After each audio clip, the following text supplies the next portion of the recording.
우리나라 사람이면 누구나 잊지 못하는 어린 시절의 추억이 있죠. 엄마의 약손이요. 머리에 열이 나거나 아플 때 어머니가 이마에 손을 얹고 만져주시면 희한하게 머리 아픈 데가 낫고 그랬잖아요. 배가 아플 때 또 어머니가 배를 쓰다듬어 주시면 또 희한하게도 배 아픈 것이 가라앉고 막 그랬습니다. 엄마 손은 참 희한한 약손이에요. 엄마 손의 추억, 엄마 약손의 추억. 우리나라 사람 가운데 이 추억이 없는 사람이 아마 없을 겁니다. 어떤 의사가 이런 고백을 했습니다. 6살 난 막내딸이 밖에서 놀다가 눈에 티가 들어왔다고 울면서 들어왔다. 의사인 아빠가 아프지 않게 치료해 주마고 아무리 달래도 의사에 대한 어린애 특유의 두려움 때문이지 한층 더 큰 소리로 울면서 할머니에게 달아나 버린다. 근데 이 아이의 할머니 곧 우리 어머니 소녀를 품에 안으시고는 소녀의 아픈 눈을 손으로 가만히 어루만지며 자장가처럼 이렇게 중얼거리신다. 까치야 까치야 네 새끼 물에 빠지면 내가 건져줄 터이니 우리 아기 눈에 티 좀 꺼내오다오. 이 어린 것은 신기하게도 할머니 품 안에서 어느샌가 울음을 그치고 새근새근 잠이 들어버린다. 나는 어머니 손을 물끄러미 바라보았다. 여든을 넘어 고목의 껍질처럼 마르고 거칠어진 어머니 손이었지만 거기에는 우리 의사들이 가지지 못한 신비스러운 어떤 힘이 숨어있는 것 같았다. 어떻게 어머니 손이 약손이 되는 겁니까? 어떻게 어머니 손이 닿으면 막 치료가 되고 그러는 거예요? 자식의 아픈 데를 어루만지는 그 손에 참 사랑과 안타까움이 묻어져 있기 때문입니다. 부모 아닌 사람은 잘 모를 거예요. 아직 잘 모를 거예요. 나도 부모가 되기 전에 몰랐거든요. 자식이 심한 고통에 빠지면 부모의 가슴이 무너지게 되는 거예요. 자식이 아픔에 시달리면요, 부모도 덩달아 아픔에 시달립니다. 밤새 끙끙 앓는 아이 옆에서 부모는 잠 한숨 못 자면서 이렇게 한숨을 쉬는 거죠. 차라리 내가 아팠으면 좋겠는데, 차라리 내가 아팠으면 좋겠는데, 차라리 내가 아팠으면 좋겠다는 부모의 이 마음은 진심이죠. 자기 자식 대신에 자기가 고통당하는 걸 선택할 수 있다면 많은 부모들은 자식의 고통을 주저없이 자기가 가져올 겁니다.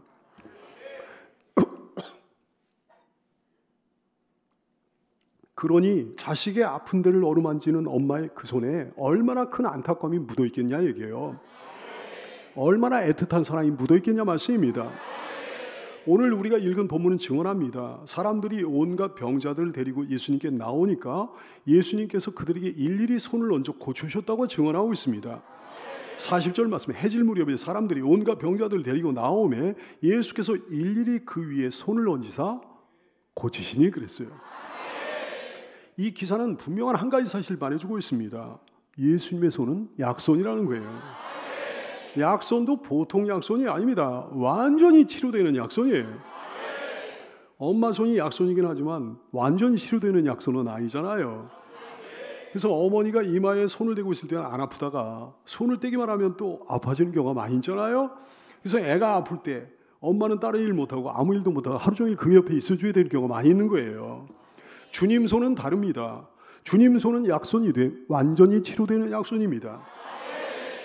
주님이 손을 대고 안수하시고 만져주시는 그 순간에 각종 병자들의 모든 병이 치료되는 역사가 일어나게 되는 거예요. 할렐루야. 근데 이해가 안 되는 점이 한 가지가 있지 않습니까? 주님은요, 쓸데없는 수고를 하시는 것 같아요. 어떤 쓸데없는 수고요? 손을 사용하시는 수고요. 손을 사용하시는 거, 이거 아주 쓸데없는 수고가 아닐까요? 주님은요, 그냥 말씀만으로 사람을 치료하실 수 있으십니다. 이게 정말 간단한 방법이잖아요. 말씀에는 능력이 있잖아요. 그냥 나아라 그렇게 말씀하시면 되는 거예요. 그럼 단번에 나을 거예요. 단번에 치료될 거예요.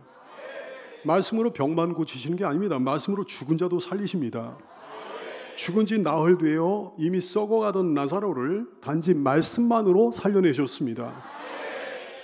요한복음 11장 43절 이하의 말씀, 이 말씀을 하시고 큰 소리로 나사로야 나오라 이렇게 말씀하시니까 죽은 자가 수족을 배에 동인 채로 나오는데 그 얼굴은 수건에 쌓였더라. 그 사람 살아났어요. 아니 말씀으로 죽은 자도 살려내는데 말씀으로 병자를 고치는 거 얼마나 쉬운 일이겠습니까? 말씀으로 죽은 사람을 살리는 건요, 예수님만 그러신 것이 아니에요. 베드로도 이런 놀라운 일을 행했습니다.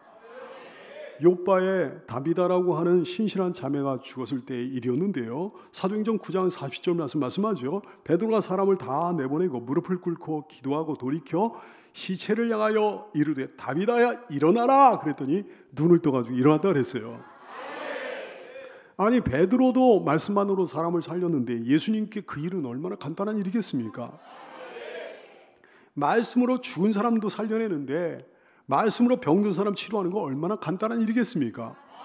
근데 오늘 보니까 예수님은 쓸데없는 수고를 하셔요. 손을 사용하시는 수고를 하시는 거예요. 그런 기사가 얼마나 많은지 몰라요. 회당장의 죽은 딸을 살려낼 때 손을 사용하셨어요. 마가복음 5장 41절 그 아이의 손을 잡고 이르시되 달리다고 하시니 일어났어요.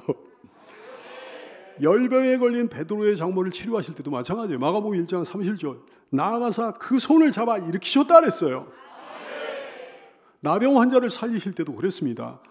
마가복음 1장 41절 이하의 말씀 예수께서 불쌍히 여기사 손을 내밀어 나병 환자에게 대시며 이르시되 내가 원하노니 깨끗함을 받으라 그랬더니 나병이 나았다 그랬습니다. 소경들의 눈을 고치실 때도 마찬가지였어요. 마태복음 9장 29절 말씀 이에 예수께서 소경들의 눈을 만지시며 이르시되 너희 믿음대로 되라 그랬더니 그 눈이 떠졌습니다. 아니 왜 이렇게 하신 걸까요? 왜 말씀만 하면 되는데 굳이 수고스럽게 손을 사용하신 걸까요? 물론 거기에 특별한 의미가 있습니다. 예수님의 안수, 예수님의 손, 예수님의 만지심 거기에 특별한 의미가 있다 얘기해요. 오늘 그 의미를 깨달음으로 여러분에게 큰 은혜가 임하게 되기를 축복합니다. 예수님의 손은요, 예수님의 한없는 사랑을 의미합니다.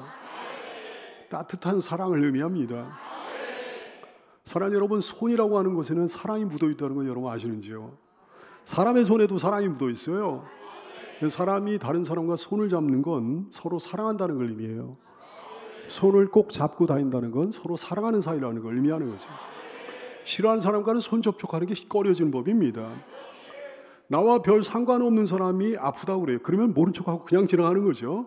조금 친한 사람이 아프다고 그래요. 그러면 어떠냐? 그러면서 말로 관심을 표현합니다. 아주 친하고 사랑하는 사람이 아프다고 그러면 이마에 손을 얹어 보는 거예요. 손은 사랑의 표시거든요. 손에는 사랑이 실려 있는 거거든요. 어머니 손이 약손이 되는 건 그 손에 사랑이 실려 있기 때문에 그런 거예요. 예수님이 굳이 손을 사용하신 것은 사랑의 표시라는 사실을 깨닫게 되기를 축복합니다. 예수님의 손이 약손이 되는 건 그 손에 사랑이 묻어있기 때문에 그런 거라고요. 예수님의 손은 약손이 돼 완전하게 완벽하게 치료되는 약손입니다. 잠깐 아픔을 잊어버리는 그런 약손이 아니에요. 완전히 근본적으로 치료되는 약손입니다. 어떻게 그럴 수 있을까요?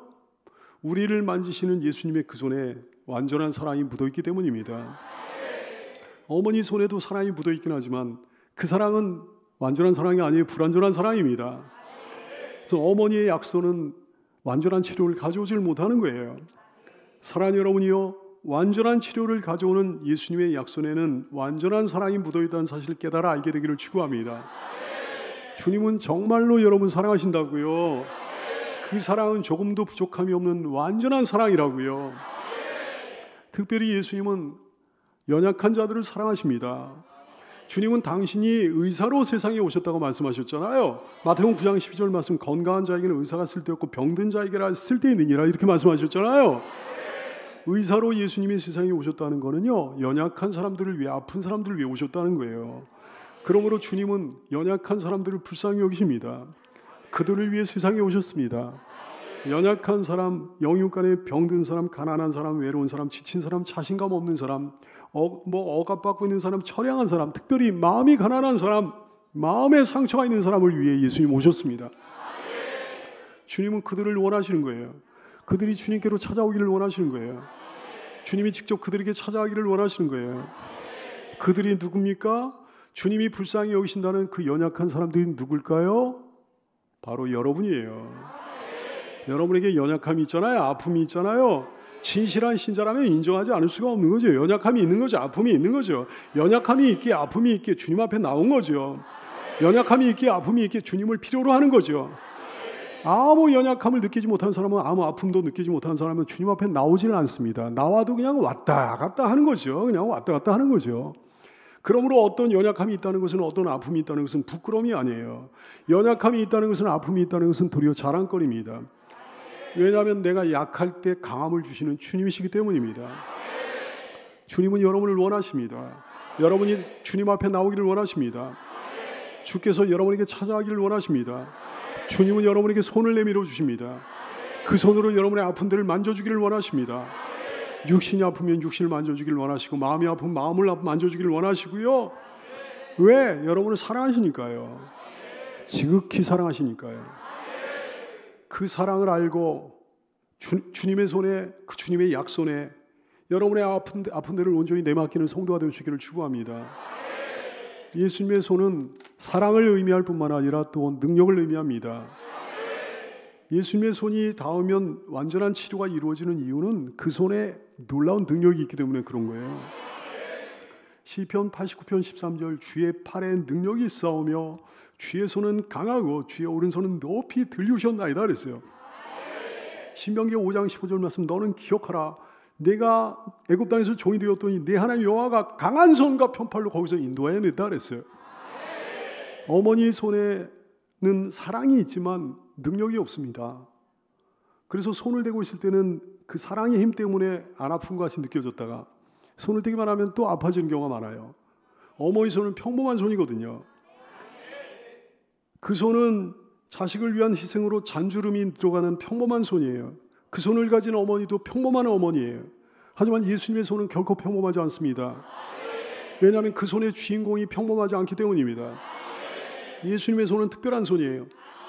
그 손에 능력이 있습니다. 그 손은 강합니다. 그 손은 높습니다. 그 손은 위대합니다. 그 손의 주인은 하나님이시기 때문입니다. 전지전능하신 하나님, 사람의 심신을 창조하신 하나님이시라고요. 그러니까 그 손을 통해 하나님의 능력이 나가는 거죠. 엄마는 자식이 왜 아픈지 모릅니다. 어디가 아픈지 모릅니다. 어떻게 해줘야 좋을지 모릅니다.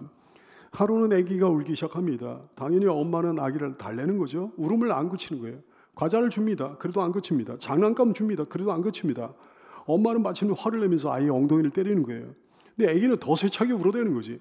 다른 식구가 와가지고 아기를 살펴보다가 그 발바닥을 찌고 있는 가시 하나를 발견한 거예요. 발에 박히는 그 가시를 뽑아주자 아기는 잠시 후 평안해져가지고 품에 안겨 새근새근 잠이 들었습니다. 아기는 말을 하질 못하니까 울고만 있었던 것이고 그 엄마는 영문을 모르게 원인을 모르기 때문에 엉뚱한 방법만 쓰고 있었던 거예요. 아픔의 원인을 엄마가 왜 모릅니까? 사랑 안 하기 때문에 모르는 게 아니죠. 능력이 없기 때문에 모르는 거죠. 주님은 다르십니다. 사람의 몸을 만드신 창조주십니다. 주님은 사람을 다 아십니다. 오장육부 구석구석을 세밀하게 하십니다. 사람의 인생 자체를 세밀하게 하십니다. 뭐가 어떻게 해서 어떻게 잘못됐는지 다 아신다 얘기예요. 그래서 그분이 만져주시는 그 순간 사람의 아픈 근원이 뿌리채 뽑히는 거예요. 인생의 아픈 근원이 뿌리채 뽑히는 거예요. 주님은 사람의 마음도 만드신 창조주십니다. 그분은 여러분의 마음도 세밀하게 아십니다. 뭐가 어떻게 해서 왜 잘못됐는지 다 아신다 얘기예요. 그래서 그분이 여러분의 마음을 만져주시는 그 순간 여러분 마음의 뿌리 깊은 상처가 어느샌가 아물어지게 되는 거예요. 주님은 여러분을 완전히 낫게 하실 수 있으십니다. 주님의 그 손은 능력의 약손이라는 사실을 깨달아 알아. 주님의 그 능력의 약손에 여러분의 몸과 마음, 여러분의 온 인생을 내어 맡기게 되기를 축원합니다. 예수님의 손은 뿐만 아니라 희생을 의미하는 손이에요. 주님의 손은 피가 묻어 있는 손이에요. 사랑과 희생에 피가 묻어 있는 손입니다. 로마 군사들이 십자가에서 주님 손목에 못을 박을 때 붉은 피가 마구 흘러내려가지고 손을 적셨습니다. 주님 손에 묻은 그 피는 우리를 정결케 한 피예요. 치료와 회복을 준 피예요. 오래된 꽃병 속에 물을 비워버리고 새물로 채워넣는 것처럼 예수님은 우리 몸에 흐르는 더러운 피를 다 덮여버리고 주님의 정결한 피로 채우셨습니다. 바꿔주셨습니다. 그 피는 생명의 피예요. 그 피는 치료의 피예요. 그 피는 기적의 피예요. 그 피는 회복의 피예요. 그러므로 주님이 그 피 묻은 손으로 안수하실 때 여러분의 아픈 데가 나아지게 되는 거죠. 그 피 묻은 손으로 여러분의 마음을 만져주실 때 마음의 상처도 낫게 되는 거죠. 그 피 묻은 손으로 안수하실 때 인생의 문제가 해결되는 역사가 일어나게 되는 거죠. 주님 손에 묻은 그 피는 고통받은 피요, 모욕당한 피요, 창피를 당한 피예요. 그래서 그분이 그 손으로 여러분을 만져주실 때 모욕당한 괴로움이 사라지게 되는 거예요. 창피당한 상처가 아물어지게 되는 거예요. 수치를 당한 아픔이 위로가 되는 거예요. 주님 손에 묻은 피는 온갖 죄를 뒤집어 쓴 피입니다. 그래서 그분이 여러분을 그 손으로 만져주실 때 원죄와 자범죄가 스르르 씻어지는 역사가 일어나게 되는 거예요. 주님의 피는 영생의 근원이에요. 그래서 피 묻은 그 손으로 만져주실 때 생명을 얻게 되는 거예요. 영생을 얻게 되는 거죠. 주님은 피 묻은 당신의 손으로 여러분을 안수해 주기를 원하십니다. 그래서 육신의 괴로움과 마음의 아픔과 인생의 문제들을 치료해 주기를 소원하십니다. 그래서 우리가 영생을 얻고 더 풍성히 얻기를 소원하십니다. 왜냐하면 이런 일들을 위해 주님이 세상에 오시고 십자가를 지셨기 때문입니다. 이런 일들을 위해 주님이 십자가에 못 박히셨기 때문입니다. 그러므로 귀한 성도여, 주님의 십자가를 부끄러워하면 안 되는 거잖아요. 자랑스럽게 여겨야죠. 주님의 이름을 부끄럽게 여기면 안 되는 거잖아요. 교회 이름을 부끄럽게 여기면 안 되는 거잖아요. 부끄럽게 여겨가지고 조금만 문제가 있을 때 교회를 빠지고 그러면 안 되는 거잖아요. 성도라는 신분을 부끄럽게 여기면 안 되는 거죠. 자랑스럽게 여겨야 되는 거잖아요. 한 소녀가 생일 파티를 계획을 했습니다. 생일 파티 날이 다가오자 어머니는 집안을 깨끗이 청소하고 음식을 만드느라고 분주했어요. 생일 파티 날에 이 소녀는, 이 아이는 엄마한테 신신당부합니다. 엄마, 다과 음식 내오실 때 목이 긴 흰 장갑 끼고 들어와야 돼. 절대 잊으면 안 돼요. 이 엄마는 단단히 약속을 했지만 파티가 시작되자 너무 바빠가지고 흰 장갑 끼는 걸 깜빡 잊어버렸어요. 엄마 손에 난 보기 흉한 그 상처가 아이의 친구들에게 그대로 노출되어 버리고 말았습니다. 파티가 끝나고 친구들이 돌아가자 소녀는 눈물을 글썽이며 엄마한테 막 소리쳤어요. 엄마, 그게 뭐야? 그게 뭐야? 왜 장갑 안 꼈어? 친구들한테 창피해서 혼났단 말이야. 엄마가 대답을 합니다. 너 이리 가까이 좀 와봐. 너한테 할 말이 있거든. 네가 아주 어릴 때 일이었어. 너 방 안에서 잠이 들어 있었고 난 뒷뜰에서 기저귀를 널고 있었단다. 근데 집안에서 연기가 뿜어져 나오는 거야. 금방 불길이 치솟기 시작했거든. 난 방 안으로 뛰어들어가 결사적으로 불길을 헤치고 네가 잠들어 누워있는 곳을 다 갔단다. 코트로 너를 감싸고 불길을 헤쳐나오면서 엄마 손은 심한 화상을 피할 길이 없었단다. 그것이 이 손의 흉터란다. 이 아이의 뺨에 눈물이 흘러내렸어요. 아이는 엄마의 손을 꽉 붙들고 그 손의 흉터에 몇 번이나 입을 맞춥니다. 그리고 말했어요. 엄마, 정말 죄송해요. 죄송해요. 엄마 이 손은 세상에서 제일 아름다운 손이에요. 다시는 부끄러워 안 할게요. 언제나 자랑스럽게 생각할게요. 사랑하는 여러분, 주님의 십자가를 부끄러워하면 안 되는 거죠. 자랑스럽게 여겨야 되는 거죠. 목숨 걸고 자랑스럽게 여겨야 되는 거예요. 주님의 이름을 목숨 걸고 자랑스럽게 여겨야 되는 거죠. 주님이 핏값으로 사신 이 거룩한 주님의 몸된 교회를 그리도 자랑스럽고 사랑스럽게 여겨야 되는 거죠. 성도라는 신분을 부끄럽게 여기지 말고 자랑스럽게 여기는 여러분 되시기를 축원합니다. 주님은 때로는 사람을 직접 찾아다니십니다. 아무리 불러도 응답이 없으니까, 아무리 불러도 지발로 찾아오지 않으니까 이제 당신 직접 찾아다니시는 거예요. 주님은 이윽고 사람의 마음 문 앞에 당도하십니다. 그리고 굳게 닫힌 마음의 문을 노크하십니다. 열라고 노크하십니다. 전도자의 복음 증거가 주님의 노크 소리예요. 목사의 설교가 주님의 노크 소리예요. 계시록 3장 20절 볼지어다 내가 문 밖에 서서 두드리노니 누구든지 내 음성을 듣고 문을 열면 내가 그에게로 들어가 그와 더불어 먹고 그는 나와 더불어 먹으리라. 주님의 노크 소리를 갖다가 신앙생활 한다고 교회생활 수십 년 하면서 노크 소리 못 들은 척하는 사람 많이 있잖아요. 굳게 닫힌 마음의 문을 절대 열지 않는 사람이 있잖아요. 사랑하는 여러분 기억하십시오. 여러분의 마음 문을 두드리는 그 손이 어떤 손인지를 기억해야 되겠습니다. 그 손은 여러분을 살리기 위해 십자가에 못 박히신 손이요, 여러분을 살리기 위해 피 흘리신 바로 그 피가 묻어있는 손입니다. 그러므로 그 손을 거절하는 사람은 결단코 용서받지 못합니다. 마음의 문을 열고 그 아름다운 손을 마주 잡는 사람만 복을 받게 되는 거예요. 용서를 받게 되는 거예요. 은혜를 받게 되는 거예요. 그 손 거절하지 말고 굳게 잡는 여러분 되시기를 축원합니다. 예수님 몰랐던 불신자들만 마음의 문을 열어야 되는 거 아니에요. 원래 주님을 잘 섬겨왔던 사람들도 마음문을 날마다 열어드려야 되는 겁니다. 주님을 오래도록 잘 섬겨왔던 신자들도 날마다 마음문을 열어드려야 되는 거예요. 왜? 모든 사람에게는 다 주님의 손이 필요하거든요. 모든 사람에게는 주님의 손으로 피 묻은 손으로 만져주심이 필요하기 때문입니다. 모든 사람에게는 주님의 피 묻은 손으로 안수해 주심이 필요하기 때문입니다. 마음문을 열고 그 손을 잡는 그 순간 우리는 치료가 되는 거죠. 육적인 눈으로 전혀 보이지 못했던 영적인 세상이 생생히 보이기 시작하는 거예요. 천국이 보이는 거예요. 부활이 보이는 거예요. 영생이 보이는 거예요. 무거운 죄를 안고 신음했던 심령이 날아갈 듯 가벼워지게 되는 거죠. 교만했던 마음이 겸손해지고요, 단단했던 마음이 부드러워지고요, 미움이 사랑으로 바뀌고 분노가 사랑으로 바뀌고요, 절망뿐이었는데 소망이 생기고요, 세상을 살아갈 힘이 생기게 되는 거죠. 주님의 손을 마주 잡는 그 순간 우리가 또 눈물을 흘리게 되는 거예요. 근데 그 눈물이요, 이전에 흘렸던 눈물과는 전혀 다른 눈물입니다. 그전에는 서러워서 울었습니다. 아파서 울었습니다. 괴로워서 울었습니다. 외로워서 울었습니다. 근데 주님 손을 잡은 그 순간에는 감격해서 울고 감사해서 울고 기뻐서 울게 되는 거죠. 사랑하는 여러분, 우리 일생은요 주님과 함께 가는 삶입니다. 주님이 멈추시면 우리는 갈 수가 없고, 주님이 외면하시면 우리는 볼 수가 없고, 주님이 가만히 계시면 우리는 아무것도 못해요. 근데 감사하게도 주께서 발을 멈추시는 경우가 없습니다. 발 멈추는 건 언제나 우리 쪽이에요. 우리가 발을 멈출 때 주께서 놀랍게도 가만히 기다려 주십니다.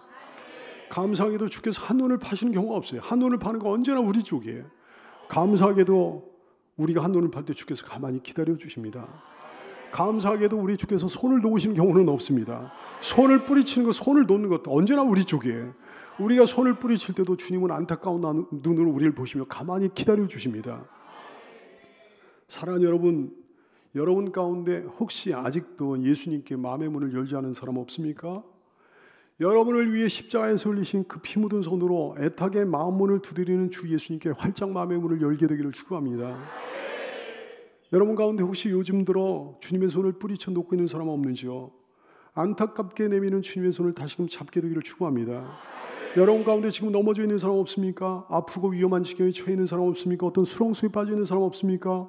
일으켜 세워주시는 주님의 손을 마다하지 말고 뿌리치지 말고 꽉 잡게 되기를 축원합니다. 여러분 가운데 혹시 어떤 마음의 상처나 육신의 아픔으로 인해 괴로워하고 있는 사람 없습니까? 예수님께 나와 그 손으로 만져달라고 간절히 구하는 여러분 되시기를 축복해요.